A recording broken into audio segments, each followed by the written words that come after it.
7 septembre, là, il y avait des Fed speech, donc ça annonçait un marché peut-être un peu perturbé.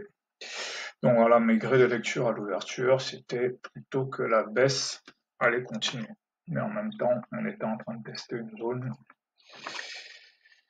Donc ici, on ouvre ici, bon là, pas de signal, Fed speech à 16h, donc j'attends. Là, j'ai ce truc-là, une forte hausse, forte baisse. Après là, le Fed speech. En fait, ici, ce que j'aurais dû faire, c'est de placer un ordre, en fait, comme je l'ai fait ici, c'est ce que je vais montrer ici, un ordre, ici avec un RR de 2 jusqu'ici, en fait. C'est vraiment un truc qu'il faut que je commence à faire. Quand j'ai ce genre de mouvement, une forte hausse, une forte baisse, et ensuite, ça s'enchaîne par une stagnation, il faut vraiment se dire là, si je place un ordre, il y a une forte probabilité pour qu'on vienne ici. En plus, il y a un Fed speech, et le Fed speech, en général, c'est une des signatures des reversals avec des hausses, en fait. Et donc là, maintenant, ici, fallait faire attention à ne pas se faire piéger, se mettre à vendre. Pareil, Fed speech.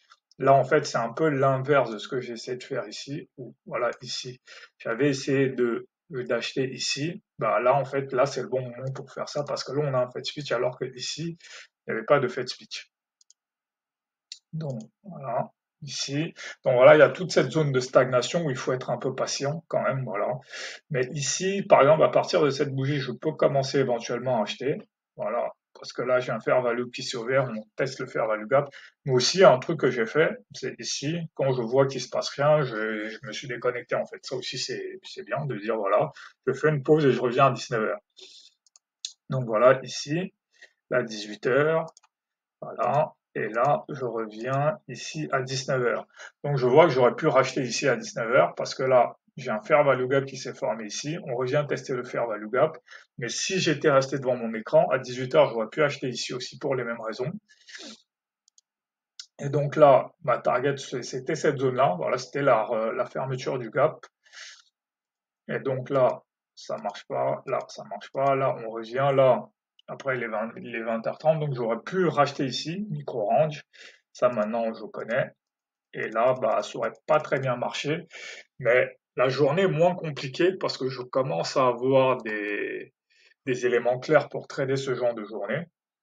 Donc ici, par exemple, à l'ouverture, il aurait fallu acheter ici. Voilà.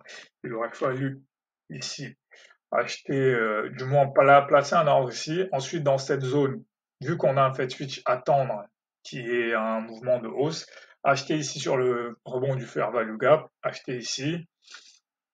Après, acheter la continuation, c'était pas une erreur. Ça aurait pu continuer et venir fermer le gap, mais là, on a eu ce retour. Et là, d'ailleurs, j'ai placé mon SL sous le fair value gap et il a été retouché qu'à 21h30, en fait. Donc là, c'est bon. Là, ça arrive, mais j'avais bien lu la journée et voilà, pour continuer. Voilà, le lendemain, on vient effectivement tester cette zone-là. Donc, c'était juste pas la bonne journée. Donc voilà, donc les trucs intéressants ici, c'était le moment de pause ici, voilà, il se passe rien, donc je fais une pause, mais j'aurais juste dû placer un ordre.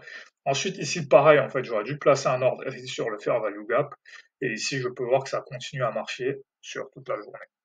Donc voilà pour cette journée.